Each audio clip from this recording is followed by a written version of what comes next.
అందరికీ నమస్కారం.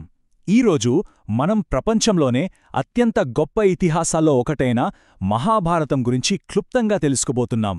ఇది కేవలం ఒక కథ కాదు, కుటుంబం, కర్తవ్యం, యుద్ధం ఇలా ఎన్నో విషయాల కలబోత. పదండి, ఈ అద్భుతమైన ప్రయాణం మొదలుపెడదాం. అసలు కథ ఇక్కడ్నుంచే మొదలవుతుంది. ఒకే ఒక్క ఆట. ఆ ఒక్క ఆటతో సర్వం కోల్పోయారు. రాజ్యం, అధికారం, సంపద, చివరికి స్వేచ్ఛ కూడా. అన్నీ చేజారిపోయాయంటే నమ్మగలమా? అసలు అంత దారుణం ఎలా జరిగింది? అవును, ఆ ఆటే ఒక ప్రాణాంతక పాచికల ఆట.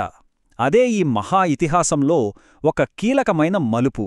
ఇక్కడనుంచే అసలు కథ మొదలవుతుంది. చూడండి, కౌరవులు అంటే పాండవుల కజిన్స్ అన్మాట. వాళ్ళు పాండవులను ఒక పాచికల ఆటకు పిలిచారు. కానీ ఇది సరదాగా ఆడే ఆట కాదు. ఇదొక పక్కా ప్లాన్తో కూడిన మోసం. ఆ కుతంత్రంలో చిక్కుకుని పాండవులు తమ దగ్గరున్న ప్రతిదీ, రాజ్యం, సంపద, చివరికి తమ స్వేచ్ఛను కూడా పందెంగా పెట్టి ఓడిపోయారు. వాళ్ల జీవితాలు ఒక్కసారిగా తలక్రిందులయ్యాయి. అసలు సొంత దాయాదుల మధ్య ఇంత పగ, ఇంత శత్రుత్వమెందుకు? ఒకే సింహాసనం కోసం రెండు కుటుంబాల మధ్య ఈ వైరం ఎలా మొదలైంది? ఆ మూలాలు తెలుసుకోవాలంటే మనం కథలో కొంచెం వెనక్కి వెళ్ళాలి. సో ఇక్కడ రెండు కుటుంబాలున్నాయన్నమాట. ఒకవైపు పాండురాజుకు పుట్టిన 5 కొడుకులు, వాళ్లే పాండవులు. మరోవైపు పాండురాజు అన్నగారైన ధృతరాష్ట్రుడు. ఆయన పుట్టుకతో అంధుడు.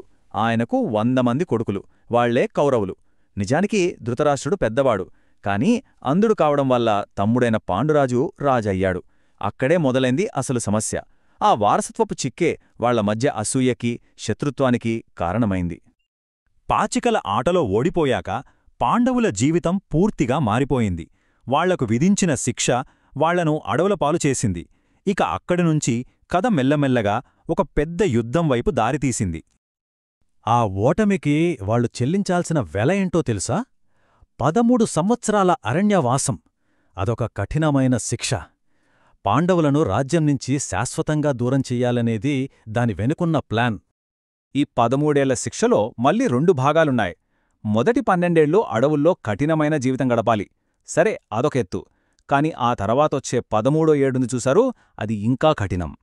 ఆ ఒక్క సంవత్సరం వాళ్లు ఎవ్వరికంటా పడకుండా అజ్ఞాతవాసంలో ఉండాలి.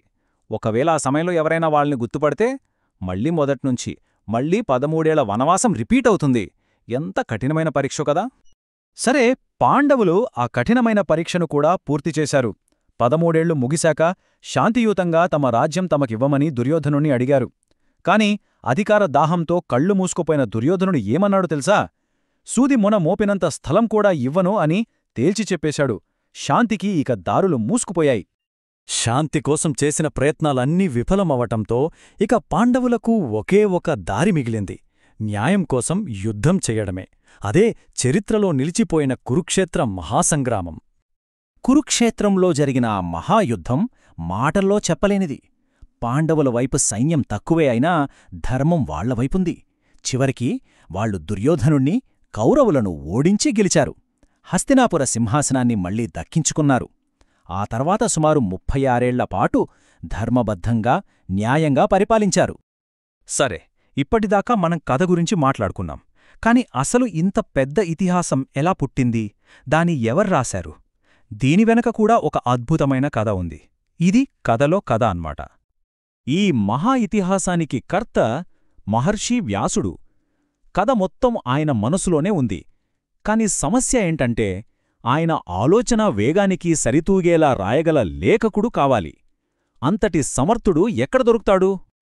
అప్పుడు వ్యాసుడు సహాయం కోసం సాక్షాత్తు వినాయకుడినే ప్రార్థించాడు. గణేశుడు ఒప్పుకున్నాడు. కాని ఒక షరతు పెట్టాడు. అదేంటంటే, నేను రాయడం మొదలుపెడితే నా కలం ఒక్క క్షణం కూడా ఆగదు. మీరు నిర్విరామంగా చెబుతూనే ఉండాలి. ఎంత కఠినమైన షరతో కదా! దానికి వ్యాసుడు కూడా చాలా తెలివిగా ఒక మెలిక పెట్టాడు. తప్పకుండా స్వామీ, కాని నాదో చిన్న విన్నపం. నేను చెప్పే ప్రతి శ్లోకం యొక్క అర్థాన్ని మీరు పూర్తిగా అర్థం చేసుకున్నాకే రాయాలి అన్నారు. చూశారా ఎంత తెలివైన ఎత్తుగడో! ఆ ఒప్పందం అద్భుతంగా పనిచేసింది. వ్యాసుడు కథను ధారగా చెప్పుతుంటే వినాయకుడు ఆపకుండా రాస్తున్నాడు. మరి వ్యాసుడికి కాస్త ఆలోచించుకోడానికి సమయం కావాలిగదా! అప్పుడు ఆయన ఏం చేసేవారంటే కావాలనే ఒక క్లిష్టమైన గూఢార్థమున్న శ్లోకాన్ని చెప్పేవారు. గణేశుడు దాని అర్థాన్ని గ్రహించడానికి తీసుకునే ఆ కాస్త సమయంలో వ్యాసుడు తర్వాతి భాగాన్ని మనసులో సిద్ధం చేసుకునేవారు. ఇదొక అద్భుతమైన మేధో నృత్యంలా సాగింది.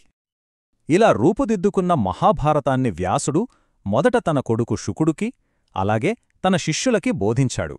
వారిలో వైశంపాయనుడు అనే శిష్యుడు పాండవుల మునిమనవుడైన జనమేజయుడు చేసిన ఒక పెద్ద యాగంలో ఈ కథనంతటినీ వినిపించాడు. అలా ఒకరి నుండి మరొకరికి ఈ మహాగాథ తరతరాలుగా ప్రయాణించి మనవరకు చేరింది. చివరిగా ఒక్క ప్రశ్న. మహాభారతం కేవలమొక పాత కథగాదు. అది ధర్మానికి, మన కర్తవ్యానికి ఒక దారి చూపే దీపం. న్యాయం, అన్యాయం, మనిషి స్వభావంలోని ఎన్నో కోణాలను మనకు చూపిస్తుంది. యుగాలు మారినా ఈ ప్రాచీన కథ నేటి మన జీవితాలకు ఏం నేర్తుంది? ఈ విషయం గురించి ఒక్కసారి ఆలోచిద్దాం.